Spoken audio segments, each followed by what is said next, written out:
दुनिया में सच में होती है जलपरियां? कितना पुराना है जलपरियों का इतिहास? जलपरियों को देखे जाने वाली घटनाओं में कितनी सच्चाई है? जलपरियों के सबसे बड़े रहस्य से उठ गया है पर्दा। आज की वीडियो में आपको बताएंगे जलपरियों के बारे में ऐसी बातें जो कोई नहीं जानता। जानने के लिए बने रहिए अंत तक हमारे साथ। आप सभी ने कहानियों में तो जलपरी के बारे में सुना ही होगा और टीवी और फिल्मों में जलपरी देखी भी होगी। जलपरी को इंग्लिश में मरमेड कहते हैं। ये एक फ्रेंच वर्ड है। मर का मतलब होता है सागर और मैड का मतलब होता है स्त्री, यानी एक ऐसी स्त्री जो सागर में रहती है। जलपरी का ऊपर का सारा शरीर इंसानों जैसा होता है तो वहीं नीचे का हिस्सा मछलियों जैसा। जलपरी मछलियों की तरह पानी के अंदर सांस ले सकती है। दुनिया भर की कई लोक कथाओं और पौराणिक कथाओं में जलपरी का वर्णन देखने को मिलता है। जलपरी का सबसे पहला जिक्र 1000 ईसी पूर्व के दौरान ग्रीक माइथोलॉजी में देखा जाता है। कहा जाता है कि अटारगडास नाम की एक राजकुमारी हुआ करती थी जो अपने प्रेमी को बहुत प्यार करती थी,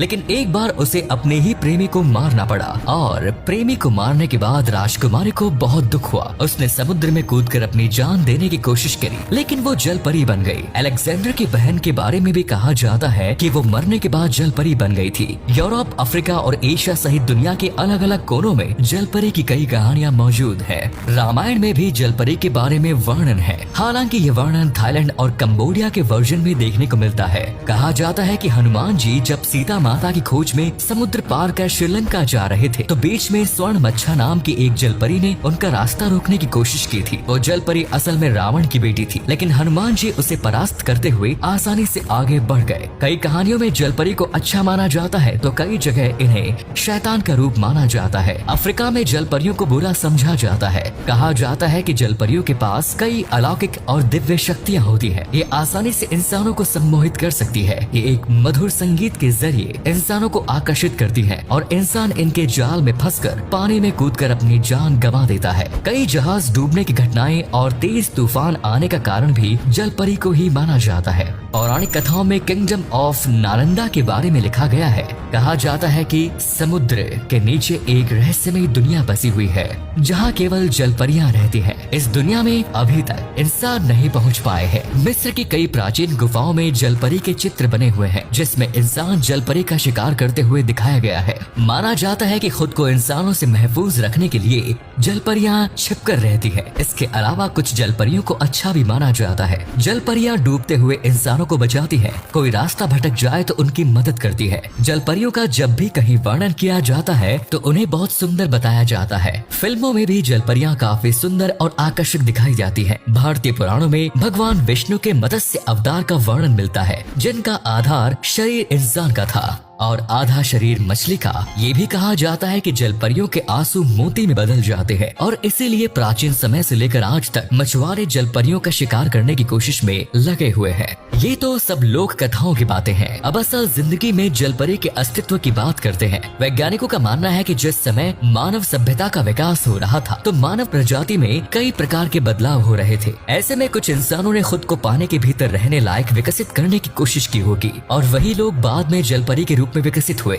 महान खोजकर्ता क्रिस्टोफर कोलंबस ने अपनी किताब में जलपरी देखे जाने की घटना का जिक्र किया है। कोलंबस के अनुसार सन 1493 में डोमिनिकन रिपब्लिक के पास उन्होंने 3 जलपरियां देखी। कोलंबस एक महान खोजकर्ता के रूप में जाने जाते हैं। ऐसे में उनकी बातों को पूरी तरह झूठा नहीं कहा जा सकता, लेकिन जलपरी होने का वे कोई ठोस सबूत नहीं दे पाए, इसीलिए उनकी बातों पर वैज्ञानिकों ने विश्वास भी नहीं किया। जुलाई 1842 में अमेरिका के न्यूयॉर्क शहर के रहने वाले वैज्ञानिक डॉक्टर जे ग्रिफिन ने जलपरी को ढूंढने का दावा किया। उन्होंने कहा था प्रशांत महासागर में जलपरियां वास्तव में मौजूद हैं। एक जलपरी का कंकाल भी खोजा गया जो कई सालों तक अमेरिका के म्यूजियम में भी रखा रहा। इस कंकाल को देखने से साफ पता चल रहा था कि ये किसी जलपरी का ही कंकाल है, लेकिन 1865 में उस म्यूजियम में आग लग गई और जलपरी का कंकाल समेत कई चीजें हमेशा के लिए नष्ट हो गयी। भारत के गुजरात में एक बार एक समुद्र तट के किनारे एक जलपरी का कंकाल बहकर आया। इस कंकाल की तस्वीरें सोशल मीडिया पर काफी वायरल भी हुई। साल 2012 में एनिमल प्लेनेट पर एक शो आया था जिसका नाम मरमेड द बॉडी फाउंड था।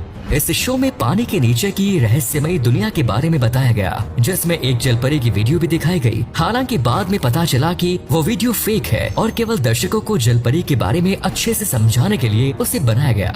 साल 2016 में उत्तर प्रदेश के सहारनपुर जिले में एक ऐसा बच्चा पैदा हुआ था जिसका ऊपर का हिस्सा इंसानों जैसा था, लेकिन नीचे का हिस्सा मछली जैसा। उस बच्चों को लोगों ने जलपरी और जल मानव कहना शुरू कर दिया, लेकिन वो बच्चा केवल 10 मिनट तक ही जिंदा रहा। डॉक्टर्स ने बताया कि इस तरह का ये पहला केस नहीं है, बल्कि दुनिया में इससे पहले भी ऐसे केस देखे जा चुके हैं। मरमिट सिंड्रोम नाम की बीमारी के कारण बच्चा इस विकार के साथ पैदा होता है। भारत के अलावा दुनिया के अलग अलग देशों में कई बार जलपरी देखने के दावे किए जा चुके हैं। पोलैंड की राजधानी में एक बार मरमेड का कंकाल पाया गया, तो वहीं स्कॉटलैंड के लोगों को भी एक जलपरी जैसे जीव का कंकाल मिला, जिसको बाद में एक ताबूत में रखकर दफन कर दिया गया था। एक टिकटॉकर ने एक बार जलपरी जैसे दिखने वाले एक जीव की वीडियो पोस्ट की, लेकिन वीडियो की क्लैरिटी अच्छी न होने के कारण वीडियो को सही नहीं माना गया। मैक्सिको में समुद्र के नीचे बनी गुफाओं में भी जलपरी के अस्तित्व की बात सामने आती है। वहीं इजराइल के लोगों को तो पक्का विश्वास है कि जलपरियां सच में होती है। इजराइल की सरकार ने कुछ साल पहले जलपरी का सबूत देने वाले व्यक्ति पर $1 मिलियन का इनाम भी घोषित किया था। दोस्तों, इतनी सारी घटनाओं को एक साथ नकारा नहीं जा सकता। हो न हो जलपरी जैसा जीव समुद्र की गहराइयों में मौजूद जरूर है, क्योंकि आज तक हम इंसान पूरे समुद्र का केवल 5% हिस्सा ही एक्सप्लोर कर पाए हैं। अन्य 95% हिस्से में जलपरी समेत ना जाने कितने प्रकार के जीव हो सकते हैं, इसका अंदाजा लगाना भी मुश्किल है। तो क्या जलपरी सच में होती है? इस बारे में आपकी क्या राय?